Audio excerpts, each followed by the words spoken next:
Olá, é um prazer estar com vocês aqui no dia 30 de julho, final de mês, para mais um chat. Bom estar com vocês. Eu tenho perguntas aqui para responder que mandaram por e-mail, mas vocês que estão ao vivo, se quiserem fazer perguntas, esta é a hora. Estou aqui para responder vocês, ok? Eu vou começar respondendo uma pergunta. Eu estou vendo aqui, eu vou até abaixar aqui para ver, ó. Estou vendo o Rodrigo, o Valdinei, a Patrícia, tudo bem? Então, se quiserem fazer perguntas, podem começar. Eu vou começar com uma pergunta que eu tenho aqui de um aluno online, que é o Cláudio.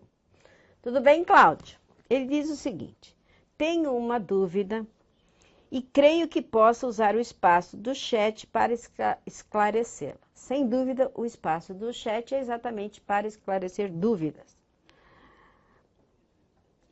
Gostaria de saber a respeito da teoria das memórias falsas, onde o sujeito não teria uma real memória em sua psique até os seus 5 anos de idade.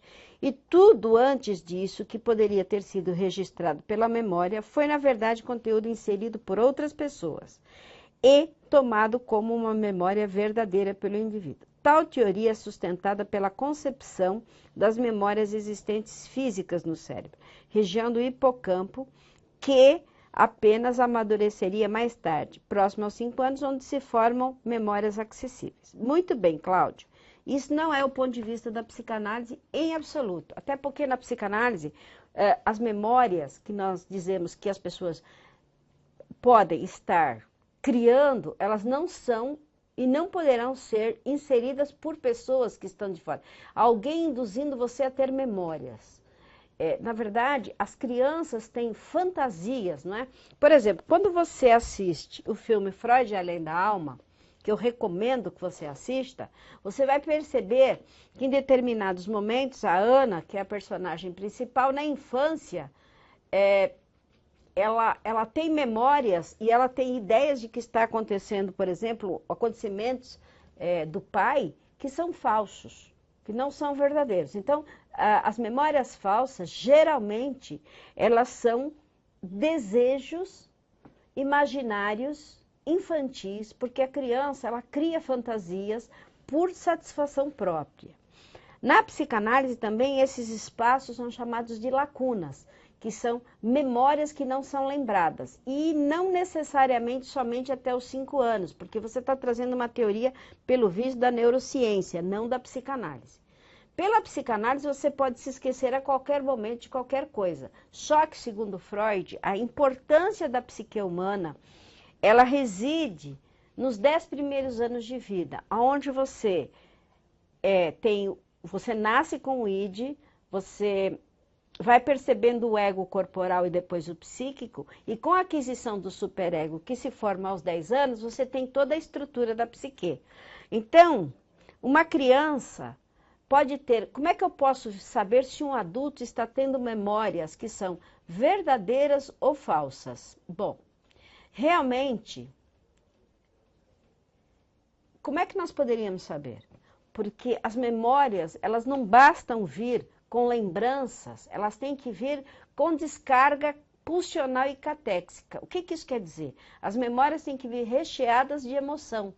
Então, onde existe emoção, existe uma emoção verdadeira. E não necessariamente uma cena verdadeira, porque a psicanálise não está preocupada com fatos, ela está preocupada com emoções. Então, o que a criança sentiu? Vamos supor que a criança sentiu tristeza quando viu o pai bater na mãe. E, na verdade, o pai não bateu na mãe. Mas ela fantasiou isso, ok? Ela fez essa fantasia, ela acredita nessa fantasia, ela sofre por essa fantasia.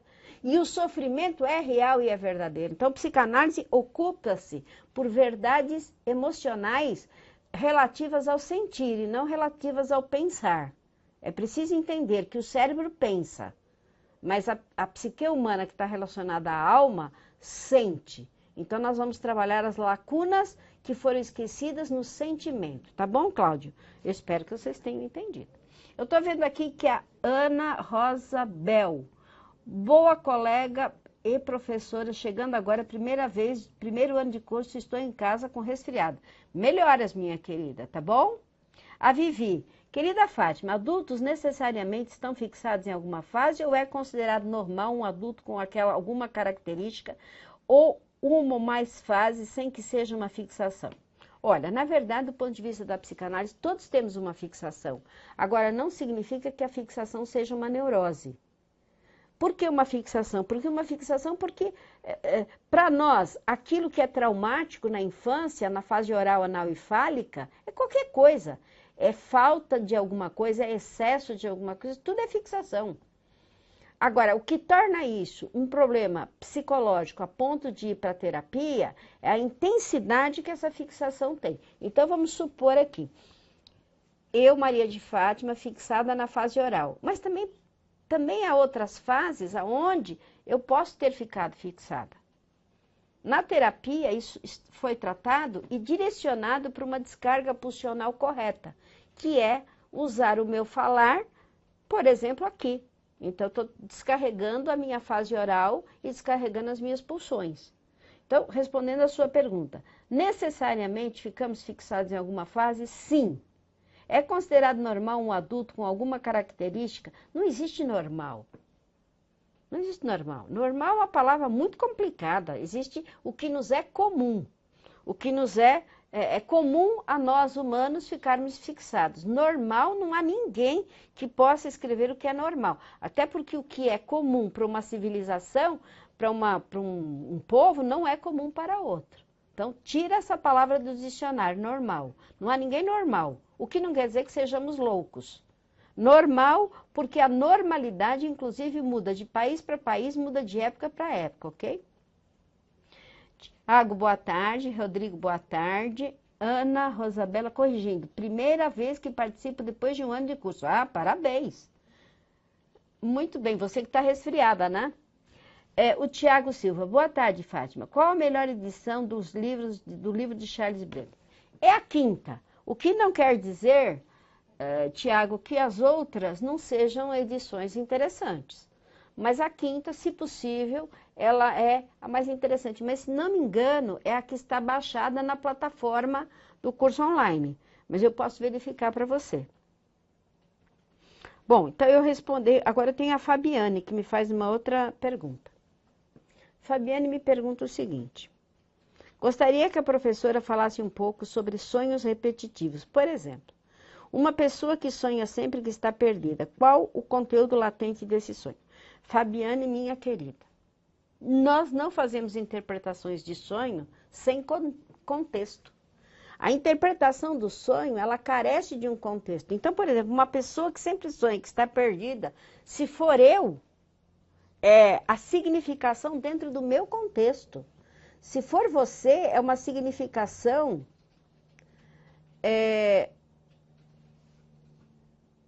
sua. Não há um significado global para todas as pessoas que se sentem perdidas. Não. É preciso ter um contexto.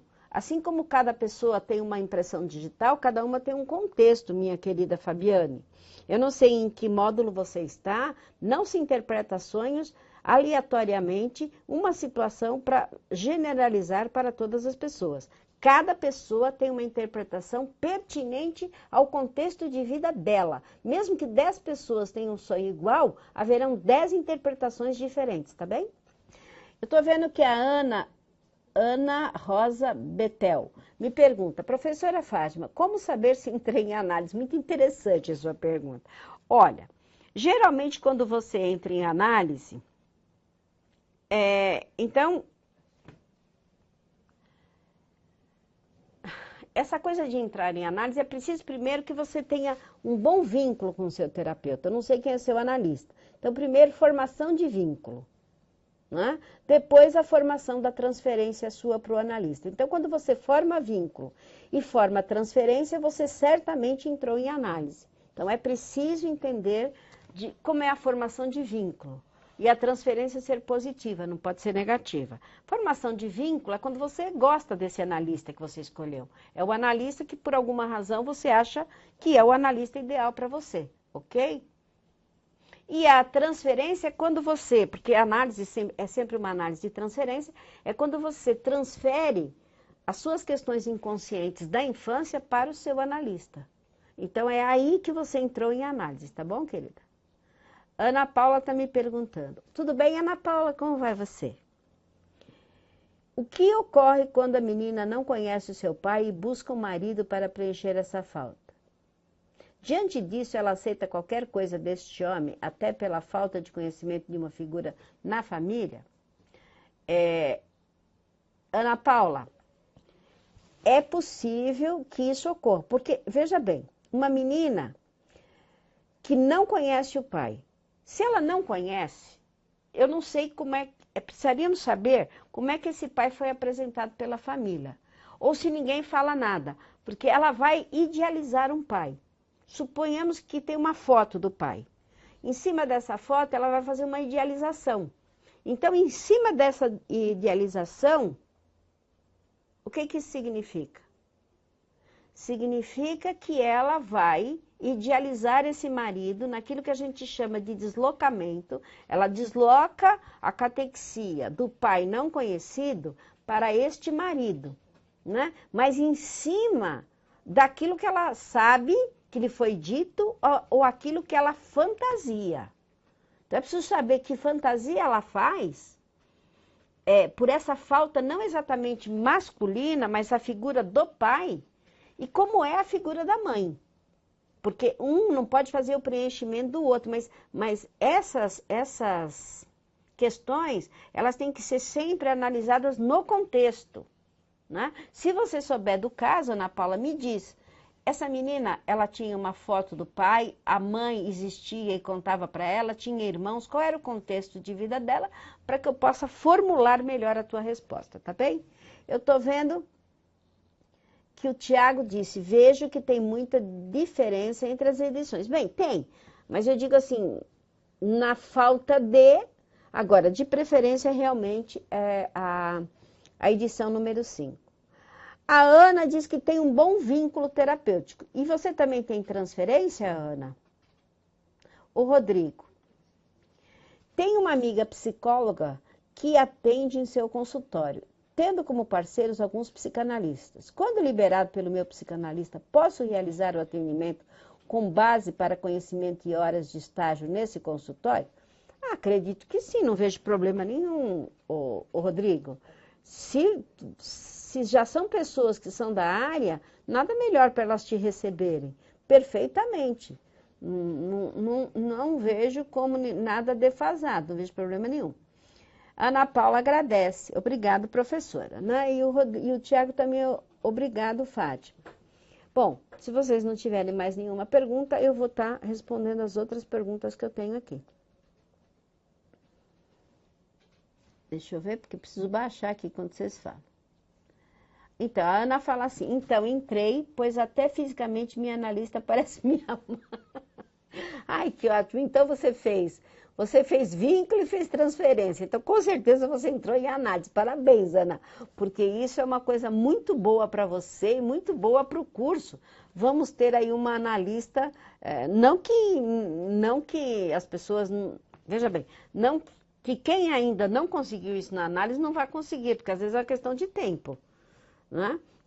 Eu, conversando com um dos meus filhos, interessante que eu disse para ele assim, fulano, eu estava pensando que você tinha uma necessidade de fazer terapia com uma figura materna, porque você tem problemas de Édipo comigo, mas não é não. Eu cheguei à conclusão que você tem problemas com a figura de pai.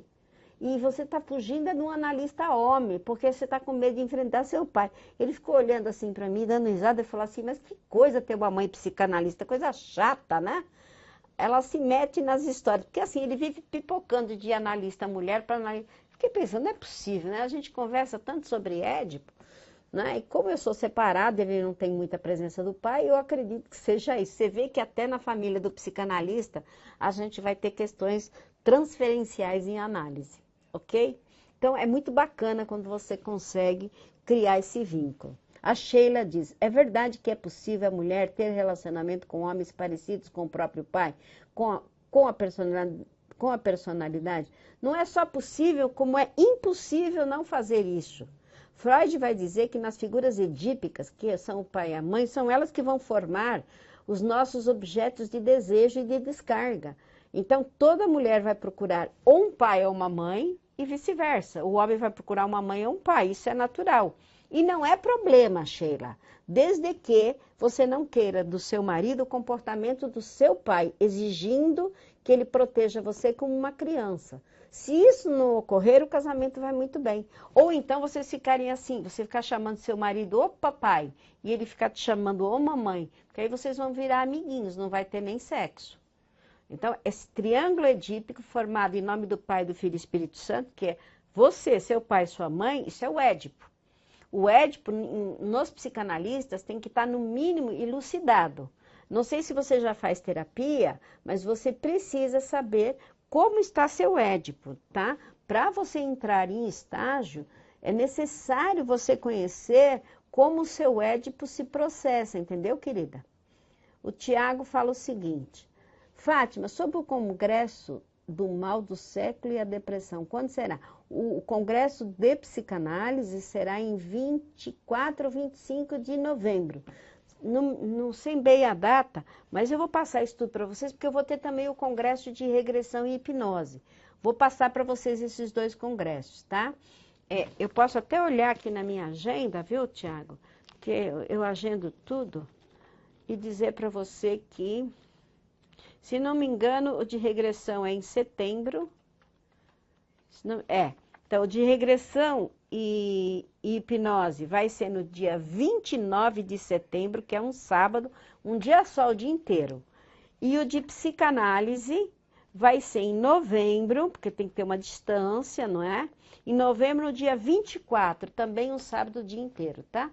Depois eu passo isso para vocês, não sei como, mas passo. Ana Paula, ouvi algo que a escola está trabalhando, algum sistema de terapia parecido com constelações sistêmicas, procede?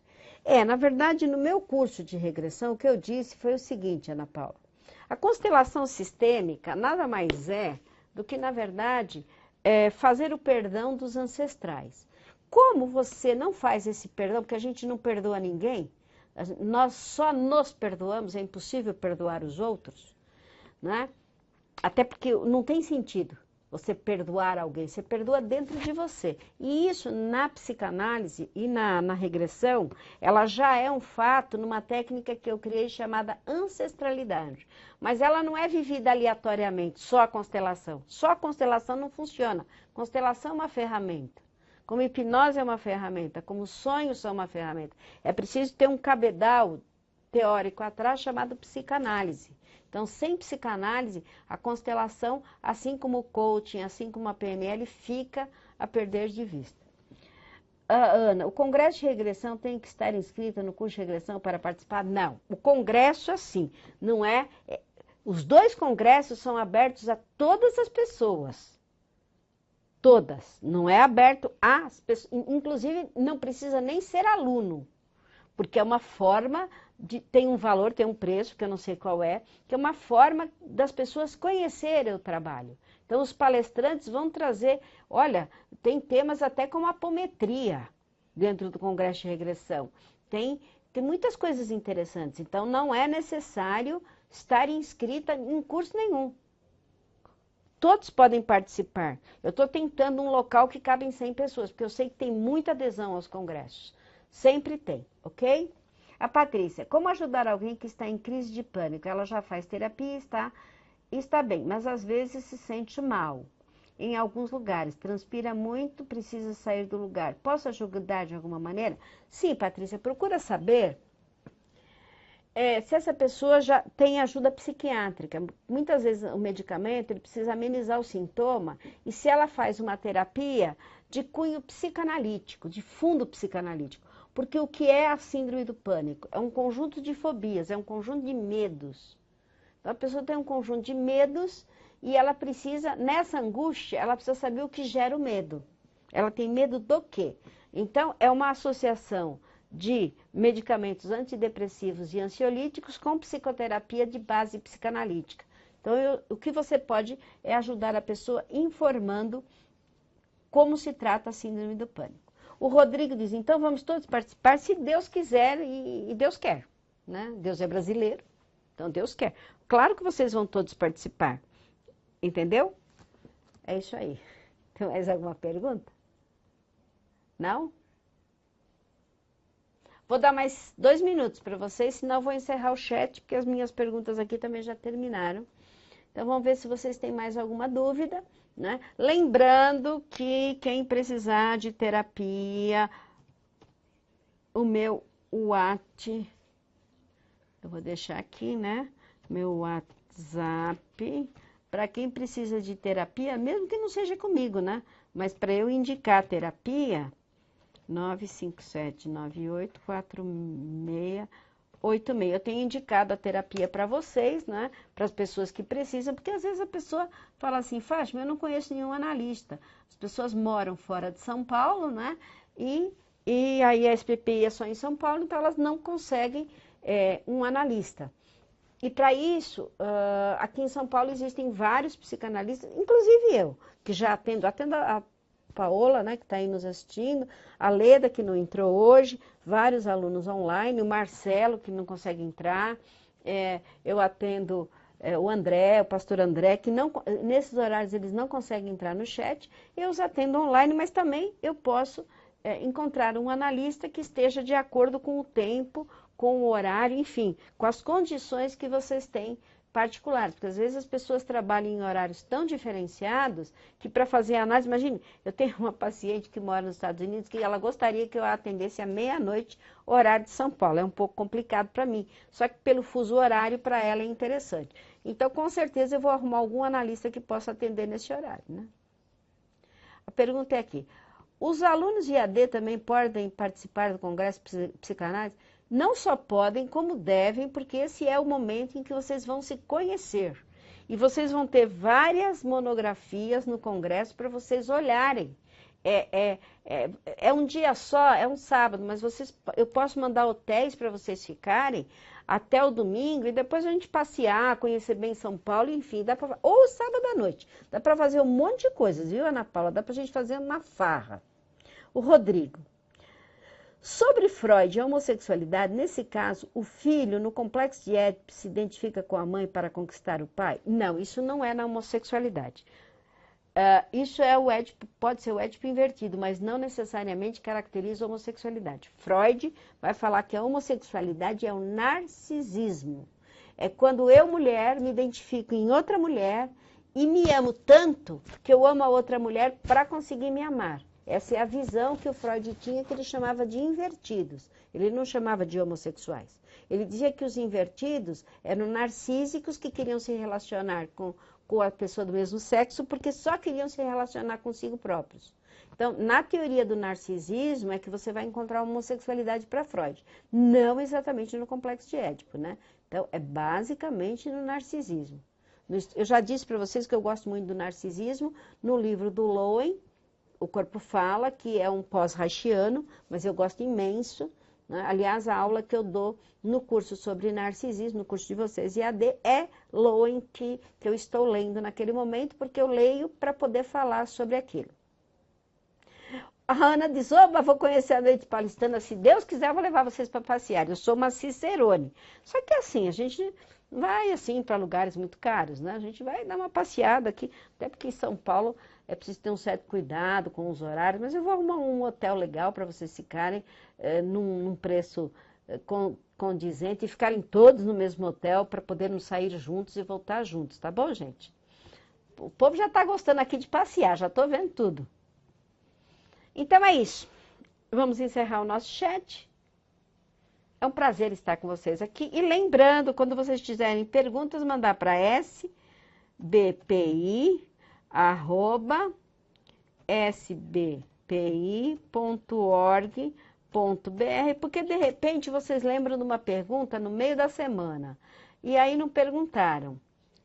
Uma boa pizza tá ótimo, também acho. Gratidão. Então tá aqui. Eu não coloquei, Ana, o sbpi@sbpi? Então, quando vocês quiserem mandar um e-mail fazendo uma pergunta, aqui vocês mandam. sbpi@sbpi.org.br. O pessoal está falando que quer participar, não se preocupe. Eu vou trazer essas informações completas mais para frente. Vamos todos, lógico que vem todos. Me chama no WhatsApp. Eu vou, na verdade, trazer aqui as explicações completas quando estiver. Sabe por quê, gente? O que acontece é o seguinte: nós precisamos firmar os contratos com os locais aonde o congresso vai acontecer e com os palestrantes. Então, fazer esse casamento às vezes leva um pouquinho de tempo. Se eu tiver 6 palestras e o 6º palestrante não confirmou, eu não posso fechar e mandar para vocês uma coisa que não vai existir. Então, isso aqui às vezes dá um pouquinho de trabalho, essa mecânica entre local e palestrante, tá bom? Muito bom estar com vocês. Obrigada. Tchau.